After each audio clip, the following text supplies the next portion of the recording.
আরে আরে, কি হলো? রোজ কি রান্না করব করতে করতে আপনিও কি করে ফেলেছেন চোখের তলায় কালি?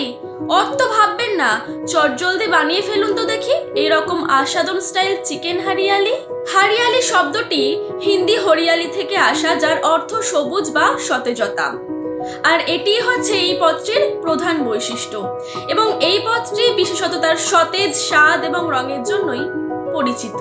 রেসিপিটা আমি কিভাবে বানাই সেটা দেখতে হলে শেষ পর্যন্ত সাথে থাকতে হবে, আর ভালো লাগলে অবশ্যই লাইক, কমেন্ট, শেয়ার এবং সাবস্ক্রাইব করতে কিন্তু ভোলা যাবে না। নমস্কার বন্ধুরা, আমি তৃষ্ণা। আমাদের রান্নাঘর আস্বাদনে আপনাদের সকলকে স্বাগত। শীতের এই মরশুমে একদম রেস্টুরেন্টের মতো চিকেন হারিয়ালি বাড়িতেই কিভাবে বানিয়ে নেবেন সেটাই আজ আমি আপনাদের করে দেখাবো। সেদিন হঠাৎ করেই রবিবারের সকালে দুজন মিলে হাঁটতে হাঁটতে বেরিয়ে পড়েছিলাম বাজারের উদ্দেশ্যে। যেহেতু ছুটির দিন, তাই কিছুটা বায়না করেই বেরিয়ে পড়লাম। বাজার করতে সঙ্গ দিলাম বরকে। সবুজ সতেজ পুদিনা আর ধনেপাতার গন্ধে ম করছে সারা বাজার, আর লোভ সামলাতে না পেরে তুলে আনলাম। কিনে দেওয়ার সময় বর বলল, কিনে দিচ্ছি, ভালো কিছু রান্না করে কিন্তু আমায় খাওয়াতে হবে। রান্নাঘরে এসে ভাবলাম আজ তো সানডে, আর সানডে মানেই তো চিকেন। ব্যাস অমনি মাথায় চলে এলো চিকেন হারিয়ালির কথা। রেসিপিটা বানানোর জন্য প্রথমেই আমি একটি প্লেটে সমপরিমাণ পুদিনা, ধনেপাতা, চিকেনের পরিমাণ অনুযায়ী আদা, রসুন, অর্ধেক পেঁয়াজ এবং কয়েকটা পেঁয়াজ পাতা নিয়ে নিয়েছি। এগুলোকে আমি প্রথমেই পেস্ট করে নেব। তার জন্য মিক্সিতে এক এক করে নিয়ে নিলাম আদা, রসুন, পেঁয়াজ পাতা আর একটু সামান্য জল। এবার মিহি পেস্ট বানিয়ে নেব। দেখুন একদম মিহি পেস্ট তৈরি হয়ে গেছে। এবার আমি বাকি উপকরণগুলোরও পেস্ট বানিয়ে নেব। মিক্সিতে নিয়ে নিলাম পুদিনা পাতা, ধনে পাতা, 4টে কাঁচা লঙ্কা আর একটু সামান্য জল।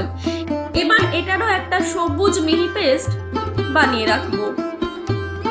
দেখুন তৈরি হয়ে গেছে। সমস্ত মশলা আমার তৈরি হয়ে গেল। এবার আমি আগে থেকে কেটে ধুয়ে পরিষ্কার করে রাখা প্রায় 600 গ্রাম চিকেনটা ম্যারিনেট করে নেব।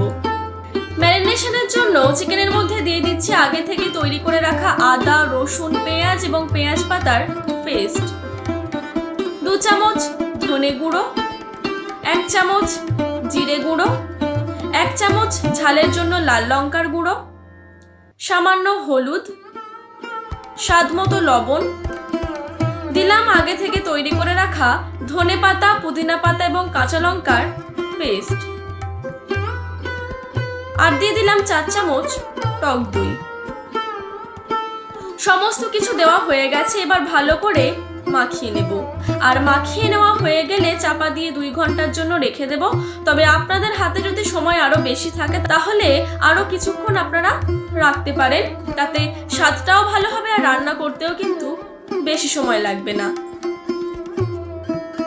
2 ঘন্টা মতো চিকেনটা আমি মাখিয়ে রেখে দিয়েছিলাম। এবার আমি রান্নাটা শুরু করে দিচ্ছি। তার জন্য প্রথমেই গ্যাস জ্বালিয়ে কড়াই বসিয়ে দিয়েছি। কড়াই হালকা গরম হয়ে গেলেই এর মধ্যে দিয়ে দিচ্ছি পরিমাণ মতো সাদা তেল আর কম করে একটু বাটার। তেল আর বাটার গরম হয়ে গেলে দিয়ে দিলাম কিছু গোটা গরম মশলা, যেমন এলাচ, লবঙ্গ, দারুচিনি আর সামান্য জয়িত্রী।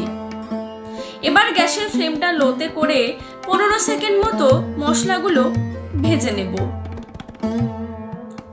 মশলা থেকে সুন্দর গন্ধ বেরিয়ে আসলেই দিয়ে দেব ম্যারিনেট করা চিকেন। এবার গ্যাসের ফ্লেমটা লো টু মিডিয়ামে রেখে চিকেনটা কষাবো, যাতে সবুজ রংটা শেষ পর্যন্ত ঠিক থাকে। আসলে কি হয়, গ্যাসের ফ্লেমটা যদি হাইতে রাখা হয় তাহলে কালারটা নষ্ট হয়ে যাবার প্রবণতা দেখা দেয়। গ্যাসের ফ্লেমটা লোতে করে 10 মিনিট চিকেনটা সিদ্ধ হওয়ার জন্য আমি অপেক্ষা করব। 10 মিনিট পর ঢাকনাটা খুলে নিলাম। দেখুন কতটা জল বেরিয়েছে, আর এই জলেই চিকেনটা ভালো মতো সিদ্ধ হয়ে যাবে। এই রেসিপিতে আলাদা করে জল দেওয়ার কিন্তু কোনো প্রয়োজন পড়বে না, কারণ ধনে পাতা, পুদিনা পাতা, টক দই, চিকেন এইগুলো থেকে কিন্তু বেশ খানিকটা জল বেরোয়, আর সেই জলে চিকেনটা কিন্তু সুন্দর মতো সিদ্ধ হয়ে যায়। আমি আবারও 2 মিনিটের জন্য ঢাকনা বন্ধ করে দিলাম। ততক্ষণ এইদিকে একটি অন্য কড়াইয়ের মধ্যে দুটো মিডিয়াম সাইজের মিহি করে কুচিয়ে নেওয়া পেঁয়াজ একটু হালকা করে ভেজে নিচ্ছি। গ্যাসের ফ্লেমটা মিডিয়ামে রেখে 2 মিনিট মতো পেঁয়াজটা ভেজে নিয়েছি। এখন ঢাকনা খুলে এই ভেজে নেওয়া পেঁয়াজটা চিকেনের মধ্যে দিয়ে দিলাম। একটু নেড়েচেড়ে এর মধ্যে দিয়ে দিলাম সামান্য কয়েকটা চিনির দানা। এটা মূলত স্বাদটাকে ব্যালেন্স করবে। আর দিয়ে দিলাম একটু লবণ। এবার আবারও ঢাকনা বন্ধ করে প্রায় 8 মিনিটের মতো চিকেনটা আমি রান্না করে নেব। আর এখানে আমি 2 চামচ কাসৌরি মেথি ড্রাই রোস্ট করে হাত দিয়ে গুঁড়িয়ে রেখে দিয়েছি। 8 মিনিট পর ঢাকনা খুলে দিয়ে দিলাম সানরাইজের শাহি গরম মশলা আর ড্রাই রোস্ট করে রাখা কাসৌরি মেথি। এবার মাংসের সাথে মশলা আর মেথি ভালো করে মিশিয়ে নিচ্ছি। গ্যাসের ফ্লেমটা বন্ধ করে দিয়েছি।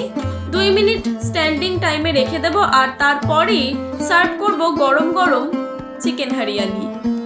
এই চিকেন হারিয়ালি রুটি, পরোটা, নান, পোলাও ইত্যাদির সাথে খেতে কিন্তু অপূর্ব লাগে। তাছাড়াও গরম সাদা ভাতেও কিন্তু মন্দ লাগবে না। তাহলে শীতের দুপুর কিংবা রাতে পরিবারের সাথে একসাথে উপভোগ করুন গরম গরম চিকেন হারিয়ালি। ভিডিওটি শেষ পর্যন্ত দেখার জন্য অনেক ধন্যবাদ। ভালো থাকবেন, সুস্থ থাকবেন, সকলের স্বাস্থ্যের খেয়াল রাখবেন। আর মনে রাখবেন, আস্বাদন রান্নায় নবীনতা ও প্রবীণতার উন্মোচন।